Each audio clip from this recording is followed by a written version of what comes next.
بسم الله الرحمن الرحيم، وصلى الله على محمد وآل بيته الطيبين الطاهرين. بداية شبابنا الأعزاء، المحاضرة بعنوان ميكانيكال فنتيليتر.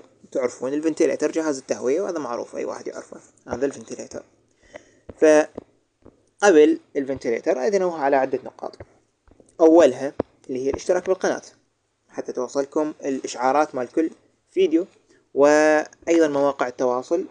كل فيديو بالديسكريبشن بالوصف مالته اكو مجموعة روابط لمواقع التواصل على الانستغرام وغيرها من مواقع التواصل. اشتركوا بها. الأكاديمية تنشر مجموعة فيديوهات اشوفها يعني جميلة ولطيفة. وأيضا نقطة مهمة انه قبل فترة من يعني ما يجي الامتحانات التقييمية ان شاء الله راح يكون اكو مراجعة مركزة للمادة كاملة لمادة أجهزة التخدير. فبسم الله نبدأ. الميكانيكال فنتيليتر. شنو هو الفنتيليتر؟ الفنتيليتر هو عبارة عن أداة، يعني أعطيكم مقدمة. هو عبارة عن أداة، هاي الأداة راح تكون مسؤولة عن إنه توصل تهوية المريض وتاخذ هواء الزفير من المريض. الفنتيليتر يا اما يساعد المريض اللي التهوية مالته مو كلش قوية، يعني هو يتنفس لكن تنفسه مو كلش كافي، ما راح ياخذ كمية أكسجين الكافية، فبالتالي راح نساعده بالفنتيليتر. او هو المريض يعني يكون ماخذ مصر ريلاكسنت، ماخذ مرخيات عضليه وما يتنفس كليا، او مثلا هو يكون داخل بغيبوبه وما يتنفس كليا، او عنده انسداد بالمجاري التنفسيه وما يتنفس كليا. بهاي الحالات ايضا الفنتيليتر راح يساعدنا حتى يوصل هواء للمريض او غازات المريض وياخذ هواء الزفير. فهذا يعني هي الفكره من الفنتيليتر او جهاز التهويه. طبعا الجهاز التهويه هي الترجمه العربيه لكلمه فنتيليتر. فالميكانيكال فنتيليتر من اسم الفنتيليتر يعني جهاز تهوية ميكانيكي. شنو هو؟ هو عبارة عن ماشين designed to move breathable air into and out of the lungs. إذن هو عبارة عن ماشين، عبارة عن جهاز أو أداة. هذا الجهاز راح يكون يوصل يعني هواء إلى وخارج رئتي المريض. إذن هو عبارة عن جهاز راح يوصل لنا هواء ويطلع لنا هواء من رئة المريض. شنو الفائدة؟ To provide breathing for a patient who is physically unable to breathe or is breathing insufficiently. يعني انه هذا الجهاز من راح يوصل لنا تهوية ويطلع لنا الهواء من الرئتين، هو راح يوفر البريثنج. احنا يعني حتى نعيش يعني كبشر احنا نحتاج هواء تهوية او نحتاج تنفس ناخذ بيه اكسجين ونطلع ال CO2. الاكسجين يفيدنا بالطاقة وغيرها الى اخره، وراح يوصل هذا الاكسجين الى بقية الاعضاء الحيوية. وعندنا ايضا اللي هو ضخ الدم، هذا يعني اللي هو يكون من القلب. يعني اذن الاشياء الاساسيه بجسم الانسان. فيقول انه الفائده مال الفنتيليتر راح يكون مسؤول عن وظيفه البريثنج، وظيفه التهويه او التنفس اللي هو الانسبيريشن الشهيق والاكسبيريشن الزفير. فالفنتيليتر هو راح يقوم بهاي العمليه عنك. شو وقت بيا حاله يقوم بهاي العمليه؟ يقول يا اما للمريض اللي يكون unable to breathe، يعني ما يقدر يتنفس، مريض ما يتنفس ابد، يعني التنفس مالته واقف. يعني مثلا نقول انه شخص كارديك ارست، توقف القلب مالته وتوقف التنفس مالته، ريسبيراتوري ارست. هذا الشخص هو ما يتنفس، مو صح؟ فانت جاي تسوي له CPR وبنفس الوقت مخليه على فنتيليتر. هذا الفنتيليتر جاي يسوي له بريثنج، جاي يسوي له تنفس. تلاحظون؟ فهو راح يوصل او راح يقوم بعمليه التنفس اللي هي الانسبيريشن والاكسبيريشن، شهيق وزفير، للمريض اللي يكون غير قادر على التنفس، او المريض اللي يكون breathing insufficiently، يعني يتنفس بس بغير كفاءة او تنفسه مو كافي حتى يوصل له اكسجين وحتى يطلع CO2. هاي الفكرة مال الفنتيليتر. اور يعني هو جاي يعطيك مجموعة تعاريف بديلة. او هو عبارة عن device، يعني جهاز designed to provide or augment patient ventilation. اذا هو عبارة عن جهاز راح يسوي لنا الفنتيليشن، التهوية اللي هي يوصل لك اكسجين ويطلع لك CO2. Newer anesthesia ventilators have more features and ventilator modes than earlier models and are an integral part of the anesthesia workstation.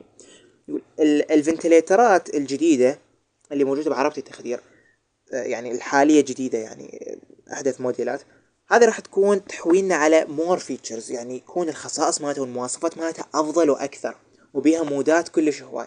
المودات عبارة عن إنه شلون راح نخلي الفنتيليتر يساعد المريض بالتنفس.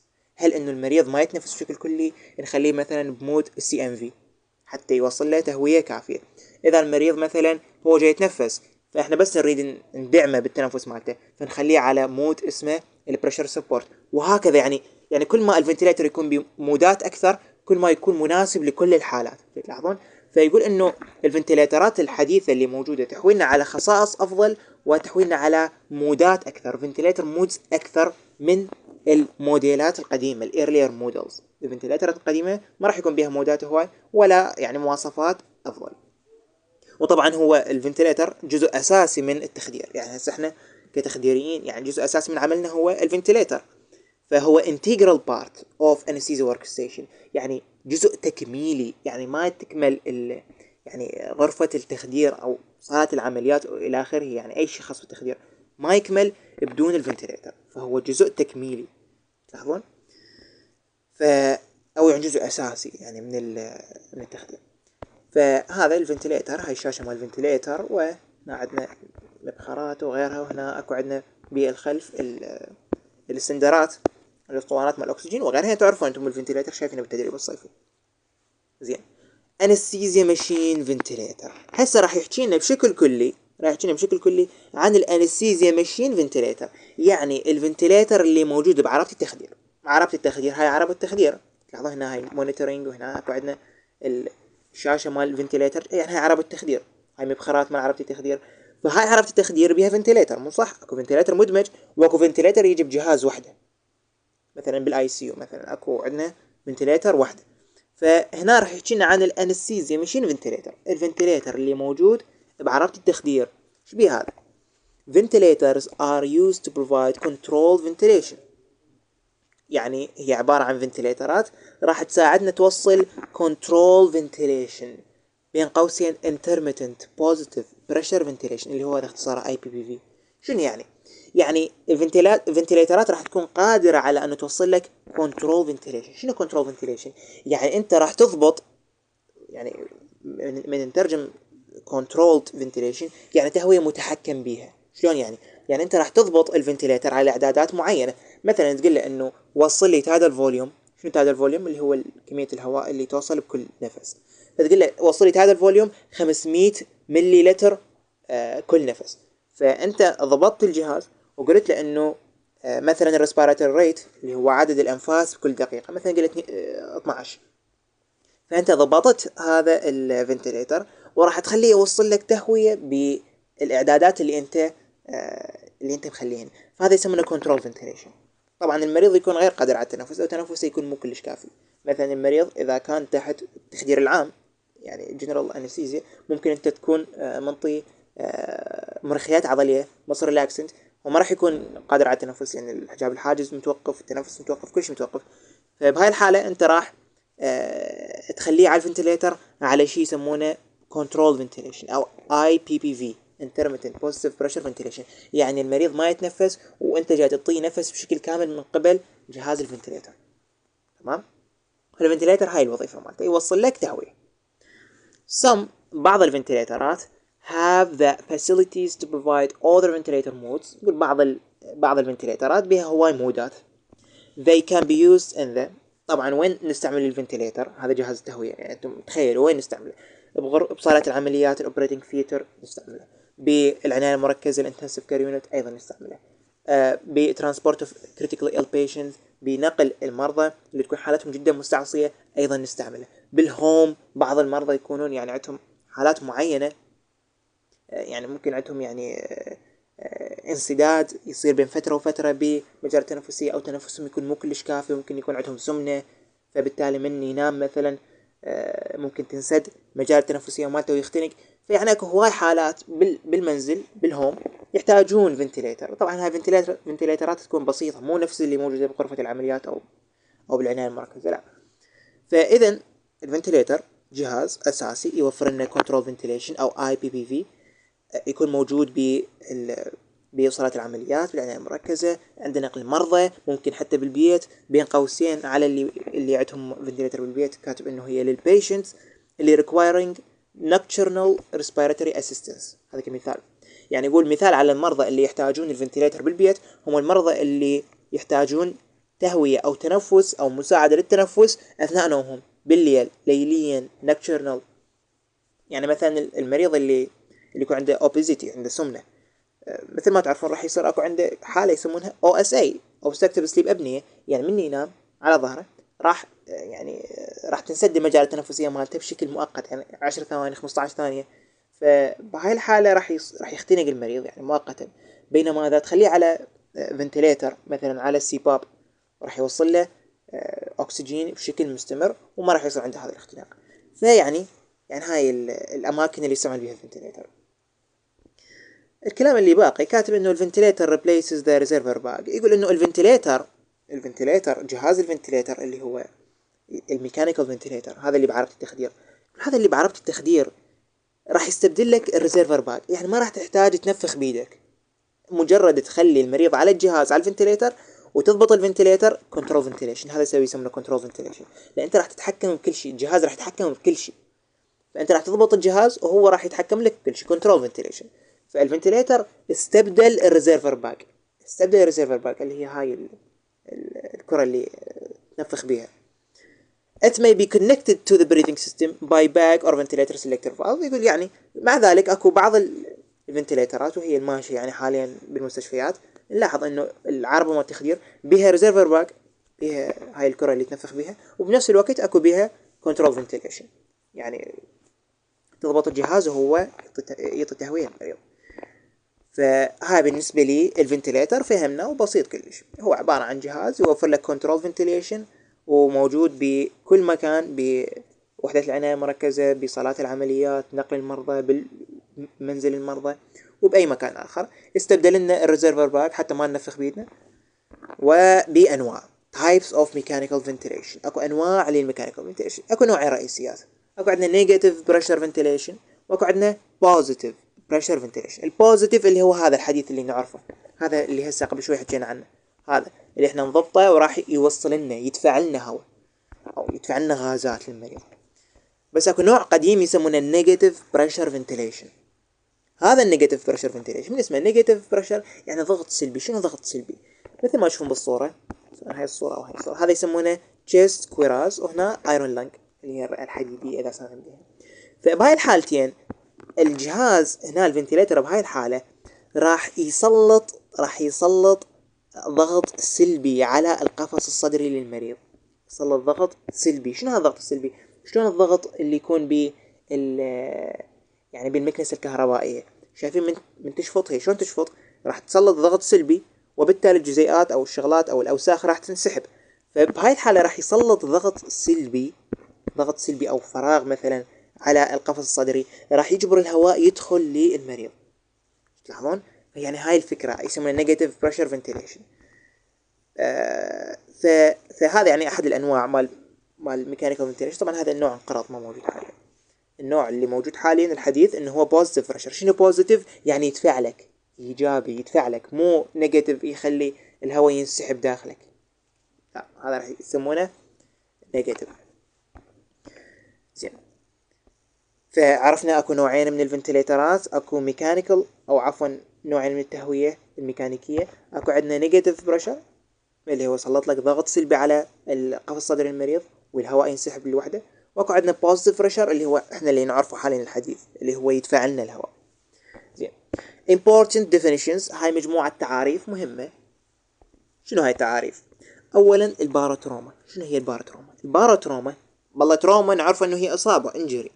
البارو يقصد بها يشير بها للضغط. الباروتروما تعريفها هي injury إصابة resulting from high airway pressure. إذن الإصابة اللي تصير للمريض من الايرواي مالته، من المجاري التنفسية مالته، يوصل بها ضغط كلش هواي. يعني الرئة مالته يوصلها ضغط عالي لحد ما يعني يصير بها يعني شلون نقول الطق يعني كمثال. فأي إصابة تصير من إنه الضغط بالمجاري التنفسية يرتفع كلش هواي، يعني الفنتيليتر جاي يدفع ضغط كلش عالي والمجرى التنفسي ما يتحمل هذا الضغط، هذا يسمونه باروتروما. يعني من اسمه باروتروما يعني بريشر، بسبب البريشر، انجري بسبب البريشر المرتفع. الفوليوم تروما هذا ايضا انجري، تروما انجري لكن مو من هاي بريشر، لا هذا يكون من هاي فوليوم من اسمه. فوليوم تروما انه هو اصابه جايه من هاي فوليوم، يعني ندفع حجم كلش هواي للرئه. الرئه تتحمل مثلا نقول لتر او لترين، فانت توصلها 4 لترات، تخيل، فراح يصير بها اصابه، هذا يسمونها فوليوم تروما. تمام. عندنا شيء اخر ومهم يسمونه الكومبلينس. شنو هو الكومبلينس؟ الكومبلينس طبعا هذا تعريفه جاي يوضح القانون هذا. الكومبلينس هو ratio of change ratio of a change in volume to change in a pressure. إذن هو نسبة تغير الحجم إلى تغير الضغط. نسبة تغير الحجم إلى تغير الضغط يسمونها مطاوعة. شنو يعني مطاوعة؟ نسبة تغير الحجم إلى تغير الضغط. المطاوعة بشكل عام حتى أوضح لكم إياها، يعني هاي الرئة، قابلية الرئة على أنه تتمدد وعلى أنه تنكمش. يعني مثلا بالشهيق أنت راح تسحب الهواء فراح تتمدد الرئة، وبالزفير راح يطلع الهواء فراح تنكمش الرئة نوعا ما. فقابليتها على أنه بسهولة تتغير حجمها وشكلها والضغط مالتها بسرعة يتغير، هذا يسمونه مطاوعة. فالمطاوعة هاي راح نقدر نحسبها من خلال هاي العلاقة، من خلال هاي المعادلة، نسبة تغير الحجم على تغير الضغط، راح نحسب المطاوعة. طبعا المطاوعة it measures of dispensability، يعني مال انه الرئة شلون جاي تتمدد، and is usually expressed in milliliters per centimeter of water. الوحدة مال المطاوعة تنحسب بوحدة المليليتر لكل سنتيمتر مائي. مليليتر لكل سنتيمتر مائي او مليليتر على سنتيمتر مائي، هاي هي الوحدة مال المطاوعة. طبعا المطاوعة بها فائدة لنا، ليش؟ لانه الرئة، يعني هسه خليني اوضح لكم اياها. هذه رئة، اسويكم اياها ثواني. هذه رئة وهذه رئة. تمام. الرئة هذه راح يكون يعني من خلالها يقدر يدخل الهواء من المجارة التنفسية. المجارة التنفسية هاي اللي موجودة، المجارة التنفسية وهاي القصبة الهوائية، وراح يدخل هواء، راح تتمدد. تمام. راح تتمدد وبنفس الوقت تقدر تنكمش. فبالتالي هاي القابلية على التمدد والانكماش بحرية، إذا كانت بحرية راح يسمونها كومبلينس أو مطاوعة. هاي المطاوعة شنو اللي يأثر عليها؟ تخيلوا شنو اللي يأثر عليها. ممكن الرئة بها مشكلة، هي الرئة نفسيتها بها مشكلة تخليها ما تتمدد وما تنكمش بسهولة. ممكن بها مشكلة، مثلا ممكن بها تليف. فهذا يعني هاي المشكلة هنا وين؟ بمطاوعة الرئة. هنا الرئة بها مطاوعتها مشكلة. وممكن القفص الصدري للإنسان، القفص الصدري به مشكلة. ممكن هو يكون ما به مطاوعة، ممكن يكون متصلب، ممكن يكون يعني به مشكلة تخليه الرئتين ما تنكمش وتتمدد بشكل كافي. فالمطاوعة تعتمد لنا على القفص الصدري وتعتمد لنا على الرئة. لاحظون المقاومة مو بس على الرئة وحدها، مو بس الرئة تنكمش وتتمدد، لأن الرئة يعني أكو بصفها أحشاء، ومن الخارج أكو عندنا بلورة، هذا غشاء الجنب، وعندنا من الخارج جسم الإنسان القفص الصدري مالته. فهاي كلها شغلات تأثر على تمدد وانكماش الرئة، على مطاوعة الرئة.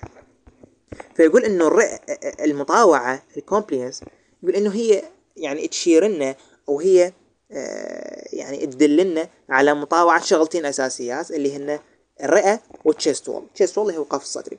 فمن نقول مطاوعة نقصد بيها مطاوعة الرئة، تمددها وانكماشها، والقفص الصدري يعني ممكن به مشكلة، فبالتالي يمنع عنا المطاوعة تكون طبيعية.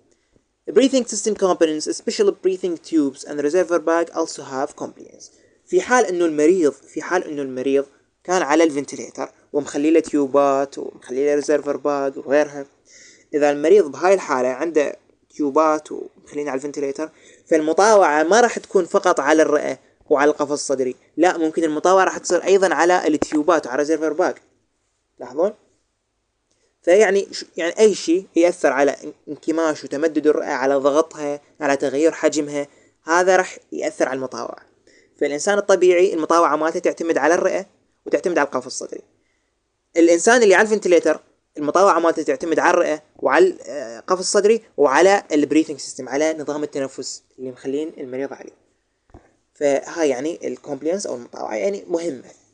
حفظوا العلاقة مالتها، وحفظوا شنو الوحدة مالتها، مليليتر لكل سنتيمتر مائي. وأيضا المطاوعة تعتمد لنا على اللنج وعلى التشست وول أيضا. زين.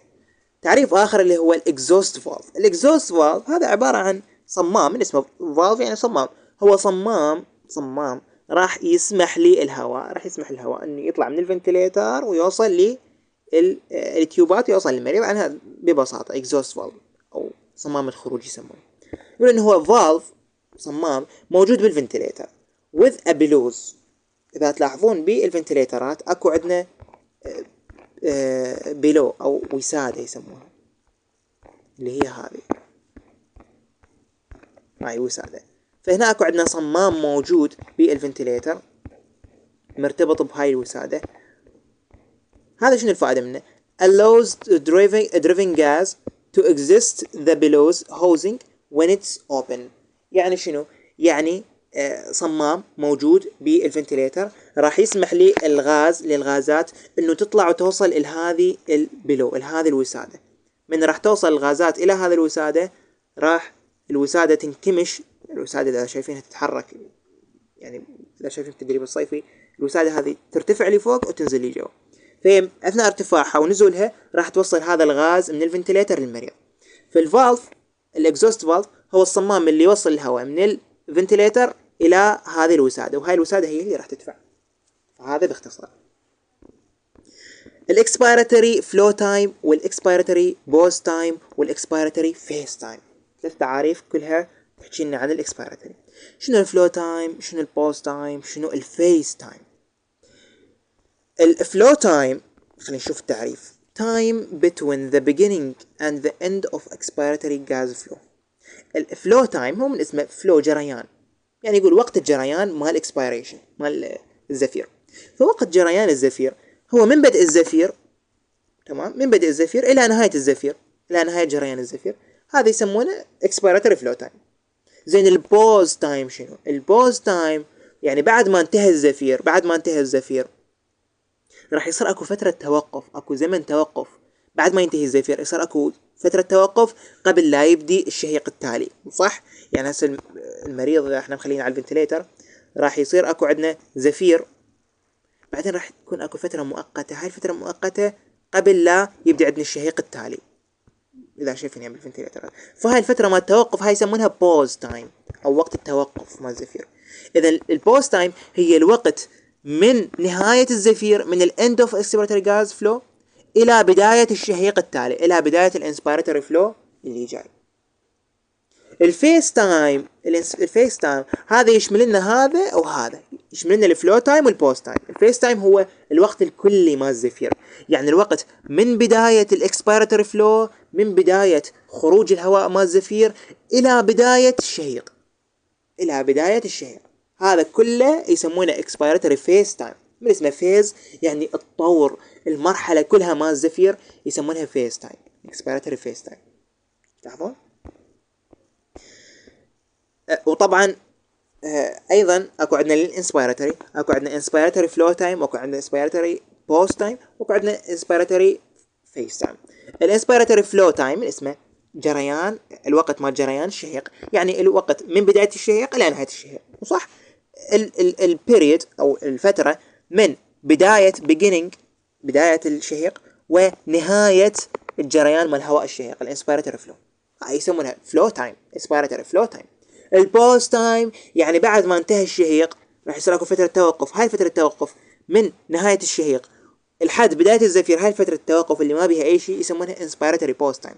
اذن هي portion of inspiratory phase time during which the lungs are held inflated and fixed pressure. يعني الرئة بعد ما راح تمتلئ بالهواء مال الشهيق، بعد ما راح يدخلها اي هواء، فراح تكون هي مملوءة، راح تكون inflated، راح تكون مملوءة يعني تكون منفوخة نقدر نقول، والضغط مالتها راح يكون واقف يعني fixed pressure. بعد ما راح يوصل اي هواء، الرئة انترست بالهواء مال الشهيق وبعد ما راح يدخل اي هواء. هاي الفترة مال التوقف اللي ما يصير بها اي تغير وما يدخل بها اي هواء يسمونها pause time، توقف. شايفين من توقفون الفيديو، يعني انتم فاتحين فيديو على اليوتيوب او غيره من المنصات فتوقفون الفيديو راح يسمونه pause time، يعني هسه هو حاليا متوقف. فالتوقف هي فترة اللي الرئة تكون بها inflated، تكون مملوءة، والضغط مالتها يكون ثابت fixed pressure، والفوليوم مالتها ايضا ثابت. بهاي الفترة اللي ما يصير بها اي دخول للهواء وانتهى الشهيق يعني راح يسمونها pause time. وايضا اكو بها عدة تسميات مثل inspiratory hold، inflation hold, inspiratory plateau. لأن بهاي الفترة ليش يقولون hold يعني إمساك، يعني الرئة واقفة، الرئة متوقفة، يعني امتلأت بالهواء وتوقفت. هاي الفترة ما توقف يسمونها pause time، inspiratory pause time. الانسبيراتوري فيس تايم هاي المجموع الكلي من بداية الشهيق لحد بداية الزفير. التايم من start of inspiratory flow إلى حد beginning of expiratory flow. يعني من الستارت مال الانسبيريشن لحد الستارت مال الاكسبيريشن، من بداية الشهيق لحد بداية الزفير. هاي الفترة كلها يسمونها فيس تايم. الفيس تايم هو المجموع الكلي يعني. اكو تعريفين يعني ما حكيناها اللي هنا ذني: الفريش جاز كومبنسيشن والفريش جاز ديكابلينج. الفريش جاز كومبنسيشن والفريش جاز ديكابلينج هاي عبارة عن آليات، طبعا هاي مجرد تعاريف يعني مو انه هي شيء نضبطه او كذا، لا يعني شغلات لازم تفهموها، تعاريف اساسية هذه. الفريش جاز كومبنسيشن هاي آلية موجودة بالعربة مال التخدير. الفائدة منها انه انت راح تسيت، راح تضبط الفنتليتر حتى الفنتليتر يوصل لك كمية محددة من الهواء، وما راح يعطيك هواء اكثر من حاجة المريض، ولا راح يعطيك يعني كمية هواء اقل من حاجة المريض. فالفريش جاز كومبنسيشن او التعويض او معادلة تعويض الهواء او الغازات شنو يعني؟ prevent the fresh gas flow from affecting the tidal volume. نقول انه الفريش جاز فلو، الهواء اللي جاي يدخل، الغاز اللي جاي يدخل، ما نريد ياثر على التايدال فوليوم، ما نريد ياثر على التنفس مال المريض. يعني الفنتليتر انت لو ما ضبطه راح يوصل لك تهويه تكون يعني غير طبيعيه، او يعني اذا ضبطك يكون مو مناسب راح يوصل لك كميه غازات تاثر على تنفس المريض، على الشهيق والزفير مال المريض، راح يكون غير طبيعي. فانت ايش راح تسوي؟ انت measuring the actual tidal volume، انت راح تقيس التايدال فوليوم. اكو عندنا معادلات شلون نقيس التايدال فوليوم. مثلا نقول انه هذا وزن 70 نضربها في 7، نضربها من 6 الى 10 يعني وحده منها. فنقول مثلا 70 في 7 نعطيه 490 ملي لتر بالتايدال فوليوم، وهكذا. فانت اول شيء تقيس التايدال فوليوم، وورا ما صار عندك معلومه ايش قد التايدال فوليوم، تستعمل هاي المعلومه مالتك تضبط حجم الغازات اللي توصلها بالفنتليتر.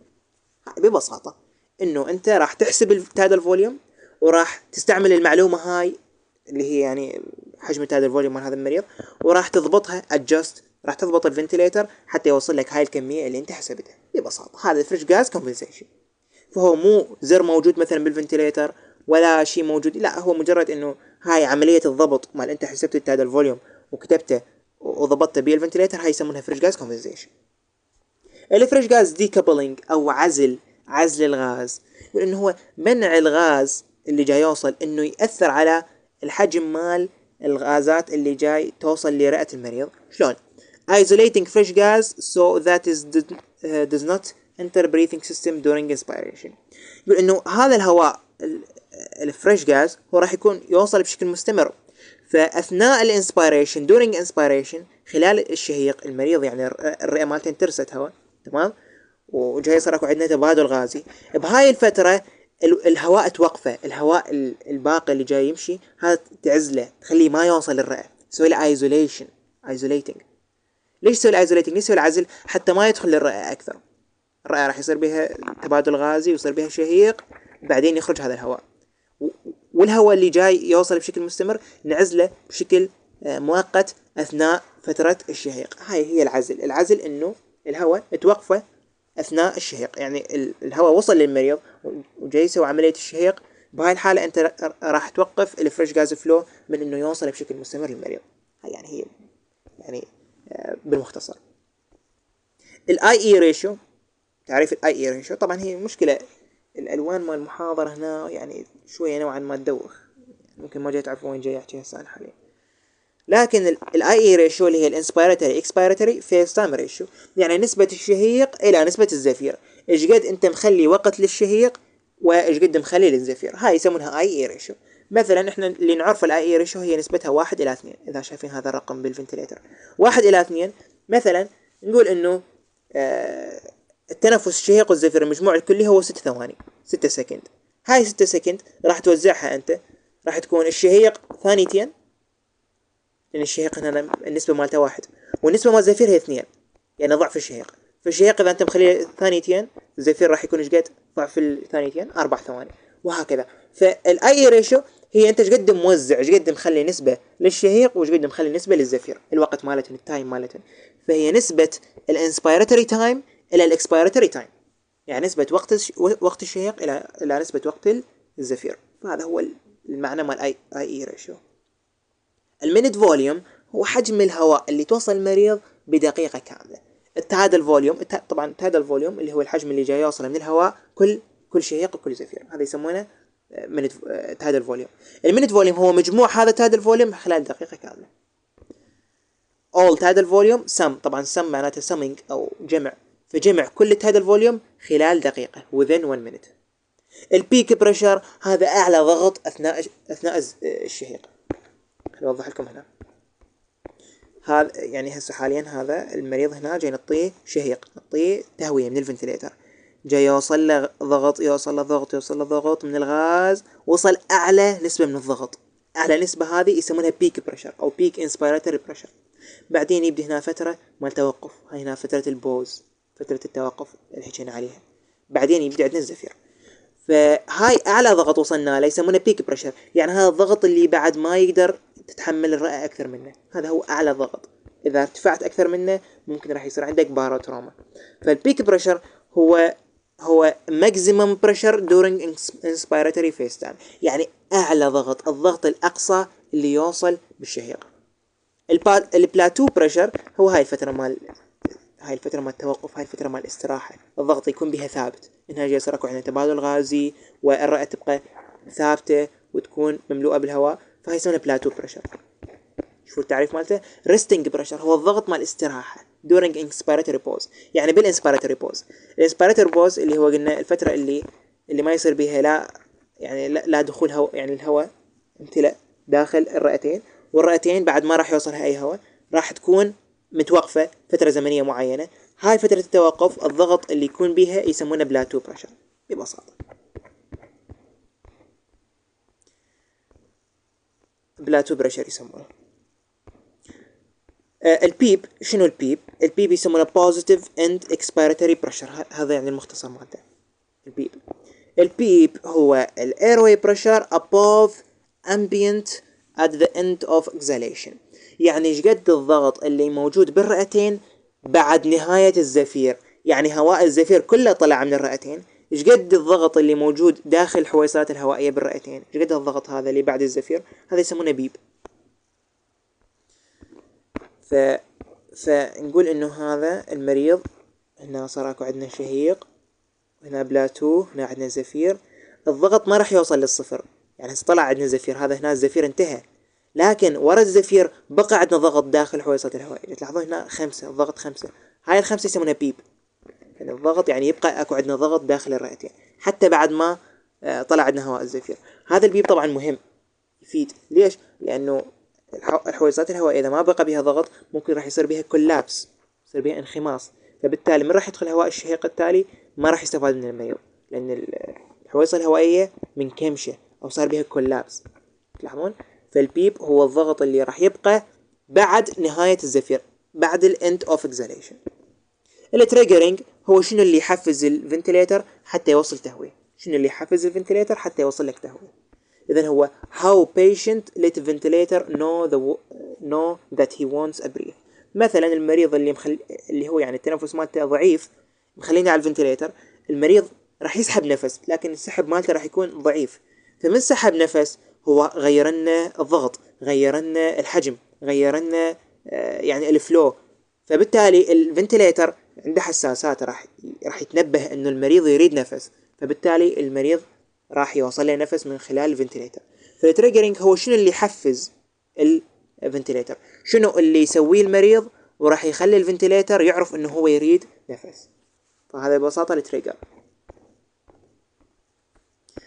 هنا بهذا الرسم يوضح لنا انه هذا البيب الضغط اللي باقي بعد الزفير، هذا البيك بريشر اعلى ضغط يوصل له الشهيق، هاي فترة مال الاستراحة يسمونها بلاتو، وعندنا هذه الفترة مال الاستراحة يسمونها البوز تايم، انسبيراتوري بوز تايم، وبعد الزفير بعد نهاية الزفير راح يصير اكو عندنا هذه الفترة اللي هي قبل بداية ما الشهيق يسمونها الاكسبيراتوري بوز تايم، وهكذا. يعني هذا السيركل رسم مهم، التعارف اللي فوق حاولوا تفهموها على هذا الرسم وبعد ما راح تنسوها إن شاء الله. هنا أكو عندنا تعريف يقول the difference between the peak airway pressure and the plateau pressure represents the resistance of the conducting airway. أكو مصطلح عندنا يسمونه المقاومة. شنو المقاومة؟ يعني الهواء جاي يدخل لكن أكو قوة جاي تدفع بالاتجاه المعاكس إلى، هاي يسمونها مقاومة. فإحنا نريد نحسب المقاومة.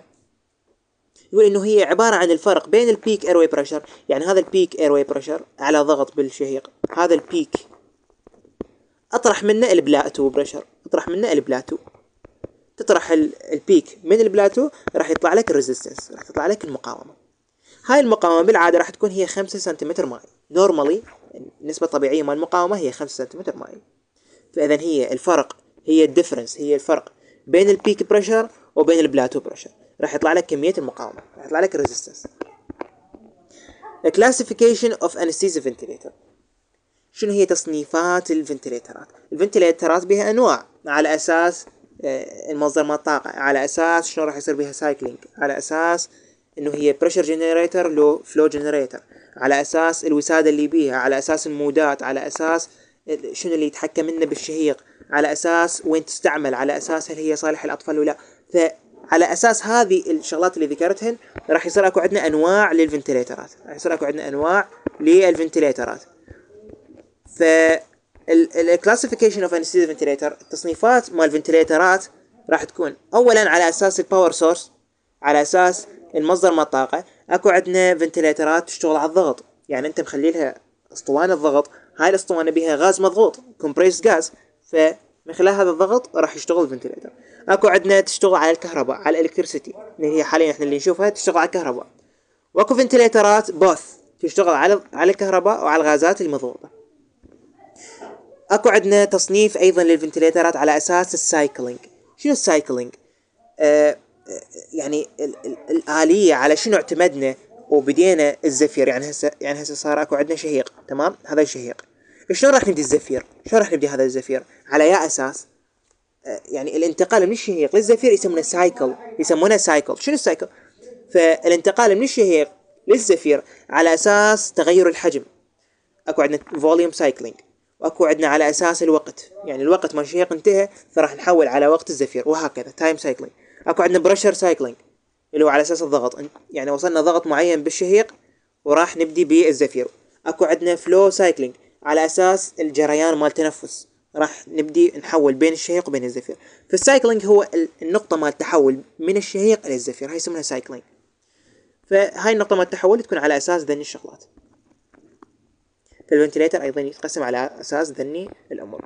ايضا اكو عندنا على اساس انه الفنتليتر بريشر جنريتر لو فلو جنريتر. البريشر جنريتر ببساطه خليني اوضح لكم اياه. البريشر جنريتر اكو عندنا غازات، وهاي الغازات تريد توصل للبيشنت المريض، مو صح؟ الغاز هذا اذا قاومته ضغط معين، اذا صار اكو عندنا ريزيستنس، صار اكو عندنا مقاومه لهذا الغاز اللي جاي يوصل، فبهاي الحاله من صار اكو عندنا مقاومه الضغط راح يرتفع. من يرتفع الضغط الكميه مال الغاز اللي جاي توصل المريض راح تقل تلقائيا. ليش؟ حتى نحافظ على الضغط يكون بنسبه طبيعيه. هذا النوع من الفنتليترات يسمونه بريشر جنريتر، يعتمدون على الضغط، يعني اهم شيء عنده الضغط، انه الضغط ما يرتفع لنسبه معينه. فبالتالي يعني اذا كان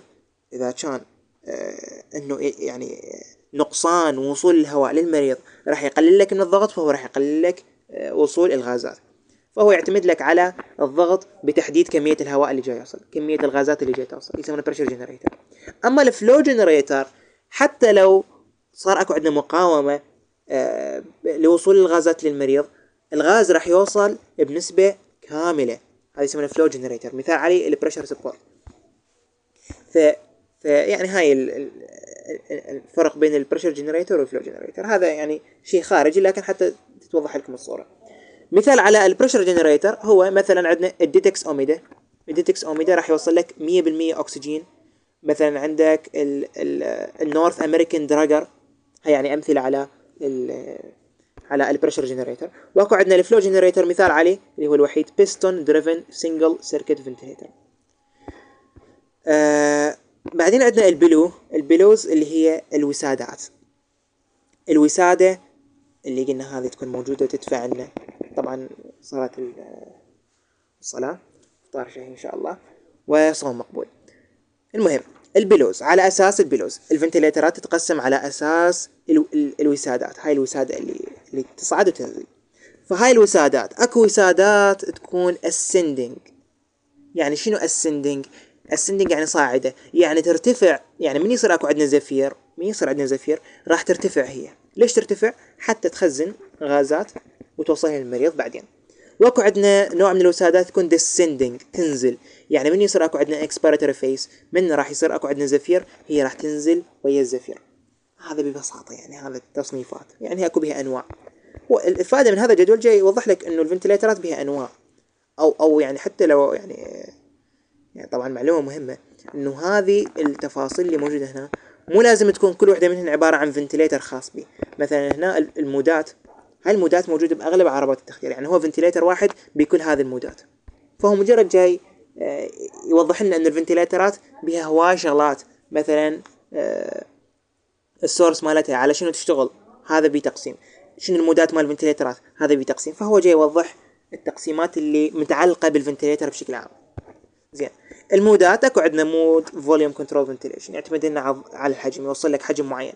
اكو بريشر كنترول مود يوصل لك ضغط معين.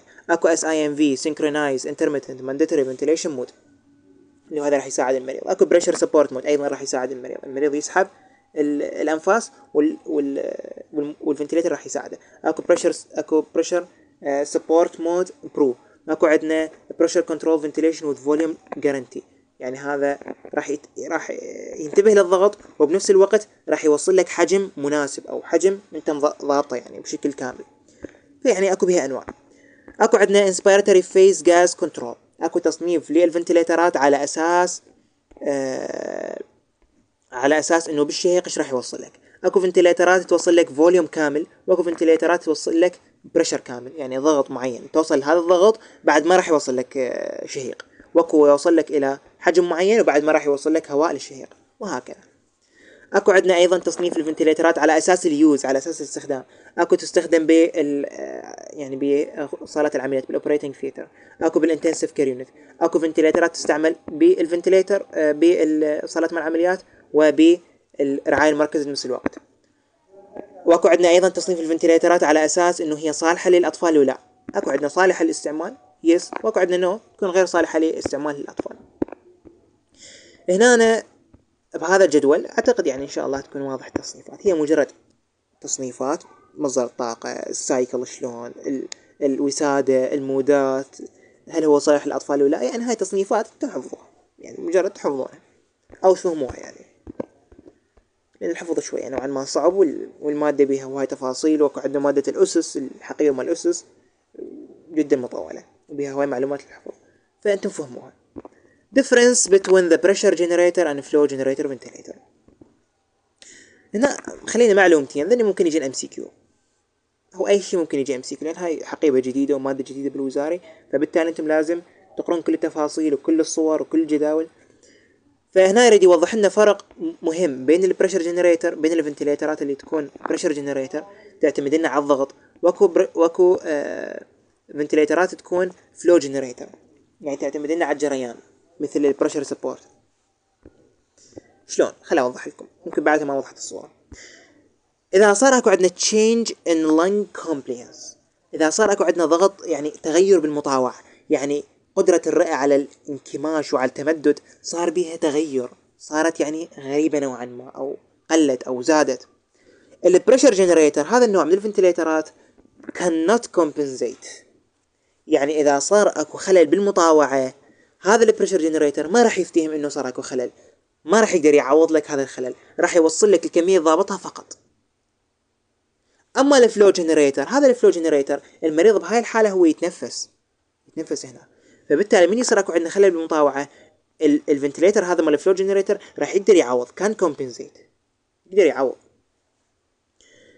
اذا صار اكو عندنا ليك بالفنتليتر، البريشر جنريتر هو راح يوصل لك كميه محدوده من الغازات، بهاي الحاله كان كومبنسيت، يقدر يعدل لك من يشوف انه لما البريشر جنريتر هو يريد يوصل للمجرى التنفسي مالتك كمية معينة من الحجم، كمية معينة من الضغط. فبالتالي من يشوف اكو تسريب راح يزيد وصول الهواء حتى يعوض هذا التسريب، حتى يعوض لك الليك. اما بالفلو جنريتر المريض واعي، مريض واعي والجهاز مجرد جاي يساعده، فمن يصير اكو عندنا ليك ما راح يصير اكو عندنا، يعني ما راح نكتشف المشكله او ما راح نقدر نعوضها. كان نوت كومبنسيت، لازم نحل الليك حتى يوصل لنا كميه الهواء اللي ضابطيها. يعني هاي يعني معلومتين انتبهوا لها، ممكن تجي MCQ. ممكن يقول انه البريشر جنريتر فنتليتر كان compensate the change in lung components، يعني يقدر يعوض التغير بالمطاوعة. البريشر جنريتر غلط، هذا شيء غير صحيح. فبالتالي انتم لازم تنتبهون لهذا الجدول. اذا صار اكو عندنا تغير بالمطاوعة، واذا صار اكو عندنا ليك بالبريثنج سيستم، كل واحد من هذه الانواع هل هو راح يقدر يعوض هاي المشكلة او راح يقدر يحلها ولا لا. واخر شيء بالمحاضرة مال اليوم اللي هو الكاركترستكس اوف ذا ايديال فنتليتر. شنو المواصفات بالفنتليتر المثالي؟ الفنتليتر المثالي طبعا هاي مواصفات مو كلها موجودة بالفنتليترات، لكن هاي مواصفات مثالية احنا نريدها، يعني يا ريت تكون موجودة كل فنتليتر. شنو هي؟ اولا نريد يكون سمبل، يكون بسيط، ما يكون يعني نوعا ما كومبلكس، معقد. يعني نريد يكون بورتبل، قابل للحمل، ما يكون ثقيل. روبوس، ايكونوميكال، بورتشز اند يو، يعني يكون اقتصادي، يكون سهل، يكون يعني استعماله يكون جيد. If compressed gas is used to drive ventilator, a significant wastage of compressed gas is expected. Some ventilators are ventured to drive the belows reduce use of compressed oxygen. يعني هنا جاي يوضح لنا نقطة بالنسبة للاقتصادي، هل هو اقتصادي باستعمال الغازات ولا لا؟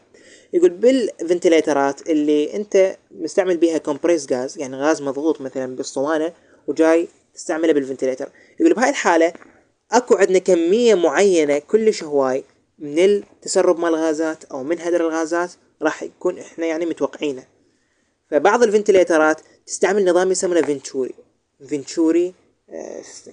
هذا الفنتوري، هذا النظام الفنتوري او هذا المبدأ مال الفنتوري، هذا راح يقلل لك من كمية، يعني راح يقلل لك من استخدام الاكسجين، راح يقلل لك من الهدر الوستج اللي جاي يصير بالغازات المضغوطة. هذا الفنتوري يعني راح يقلل الضغط، يعني هو غاز مضغوط، فالغاز المضغوط من راح تخليه بالفنتليتر راح تفتحه راح يوصل لك كمية جدا عالية من الغازات، فهذا يعني هو اللي يريد يوصل لك اياه.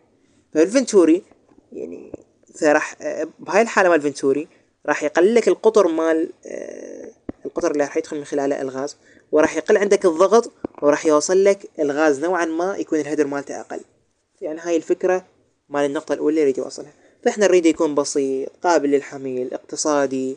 إذا كنا نستعمل كومبريس غاز مضغوط، فبالتالي أكو عندنا كمية هدر عالية، ويستج، كمية هدر عالية لهذا الغاز، فبالتالي راح نستعمل فنتوري. هاي الفنتوري طبعا راح تكون مثل الأجهزة، راح نربطها بالفنتليتر وراح تتحكم لنا بكمية وصول الغازات. ثانيا it should be versatile and supply tidal volumes up to 1500 milliliter with a respiratory rate of up to 60 per minute and a variable IE ratio. شنو يعني؟ ولازم يكون versatile. شنو versatile؟ يعني مناسب لكل الاستعمالات. بالتايدل فوليوم تقدر توصل تايدل فوليوم عالي لدرجة تقدر توصل إلى لتر ونص كل نفس، ويقدر يسوي لك ريسبيراتوري ريت، يعني عدد أنفاس بالدقيقة يوصل لحد 60 نفس بالدقيقة. ولازم يكون تقدر تضبط الاي اي ريشيو، وقت الشهيق الى وقت الزفير تقدر تضبطها بشكل مختلف. فيعني لازم يكون مناسب لكل الاستعمالات. هذا هو يعني الفكرة اللي يوصل. ايضا it can be used in different breathing systems. لازم يكون الفنتليتر مالتنا نقدر نستعمله باي breathing system، نقدر نستعمله بالمابلسون، نقدر نستعمله في circle system الى اخره. ايضا it can deliver any gas or vapor mixture. لازم يكون بما باخر هواي، فيقدر يوصل لك اي غازات، يقدر يوصل لك اي بخار غازات للمريض. فيعني هذه الفكرة من النقطة الثانية. ايضا the addition of positive and expiratory pressure اللي هو البيب should be possible. ايضا لازم البوزيتيف اند expiratory pressure اللي هو البيب، هذا البيب لازم يكون ايضا متوفر بالفنتليتر. ثالثا it should monitor the airway pressure. inspired, exhaled, minute, and tidal volume, inspiratory rate, expiratory oxygen concentration. والفنتليتر لازم يراقب لنا كل هذه الأمور. لازم يطلع لنا ايش قد اكو بريشر بالايروي، ايش قد الضغط داخل المجاري التنفسية، ايش قد الضغط مال الشهيق، قد الضغط مال الزفير، المينت فوليوم اللي هو كمية الهواء اللي وصلناها للمريض بالدقيقة، التايدل فوليوم كمية الهواء اللي جاي نوصلها أو حجم الهواء اللي جاي نوصله كل نفس، الريسبيراتوري ريت، التركيز مال الأكسجين داخل الشهيق اللي هو الاف اي او 2. يقول هاي كل هالمعلومات لازم الفنتليتر يطلع لك إياها، لازم تقدر تراقبها. رابعا there should be facilities to provide humidification, drugs can be nebulized through it. يقول أيضا الفنتليتر يقدر يوفر لك ترطيب للهواء اللي جاي يوصل، وأيضا أكو بعض الأدوية، طبعا أكو أدوية من خلال التبخير راح نوصلها المريض، فأيضا لازم يكون الفنتليتر قادر على أنه توصل للمريض دراجز أو أدوية من خلال النيوبلايزر، من خلال جهاز التبخير. خامسا disconnection, high airway pressure and power failure alarm should be present. أيضا لازم يكون أكو عندنا ألارم، أكو عندنا تنبيه من يصير أكو عندنا power failure، من تنفصل الكهرباء، من تخلص الباتري مثلا مال الفنتليتر، من الغاز يخلص، لازم يصير أكو عندك ألارم، يصير عندك تنبيه مثل الجرس يطلع. إذا ارتفع الضغط للمريض صار أكو عندنا بيك، هاي بيك بريشر، ارتفع الضغط مال المريض كلش هواي، فبهاي الحالة أنت لازم تفحص المريض، تشوف المريض ممكن أكو بيه انسدادات، ممكن أكو إفرازات سد المجرى التنفسي، صار أكو عندنا ارتفاع بالضغط. فيعني إذا صار أكو عندك disconnection يعطيك تنبيه، يعطيك ألارم، يقول لك ترى المريض ما جاي يوصل يعني الغازات اللي أنت ضابطها ما جاي توصل، أكو عندك disconnection، فيعني أكو تنبيهات بالفنتليتر. سادسا should be facilitated provide other ventilator modes، لازم يكون بمجموعة مودات هواي، مو بس المودات مال pressure control volume control ventilation pressure control ventilation، لا لازم أكو عندنا هواي مودات مثل SIMV السيباب pressure support، كل أنواع المودات لازم تكون موجودة بهذا الفنتليتر. وسابعا وأخيرا لازم يكون سهل التنظيف والتعقيم، لازم يكون نظيف معقم وسلس بالاستخدام. فهاي بالنسبة لي المحاضرة، وإن شاء الله بالفيديو القادم راح أوضح لكم التايبس للفنتليتر، مجموعة أنواع مختارة من الفنتليترات واللي هي شائعة الاستخدام نوعا ما، راح أوضح لكم التفاصيل مالتها. لكن بهذا الفيديو نكتفي بهذا القدر. حكينا عن خصائص الفنتليتر، الفرق بين البريشر جنريتر والفلو جنريتر بمعالجة بعض المشاكل، حكينا أيضا عن الانستيزيا فنتليتر، الفنتليترات مال عربة التخدير شنو التفاصيل مالتهن والأقسام مالتهن، وحكينا أيضا عن بعض التعاريف المهمة، وحكينا عن النوع الثاني اللي هو النيجاتيف بريشر بالإضافة إلى البوزيتيف بريشر، وأيضا شنو هو الانستيزيا ماشين فنتليتر، وهو الفنتليتر بشكل عام شنو هو. أذكركم بأنه أكو عندنا مراجعة مركز إن شاء الله قبل فترة الامتحان التقويمي، و يعني اشتركوا بقناة اليوتيوب هذه اللي هي فوريو أكاديمي، وأيضا بقية مواقع التواصل رابط مالتها يكون موجودة بالديسكريبشن. شكرا للمشاهدة جميعا، بالتوفيق إن شاء الله.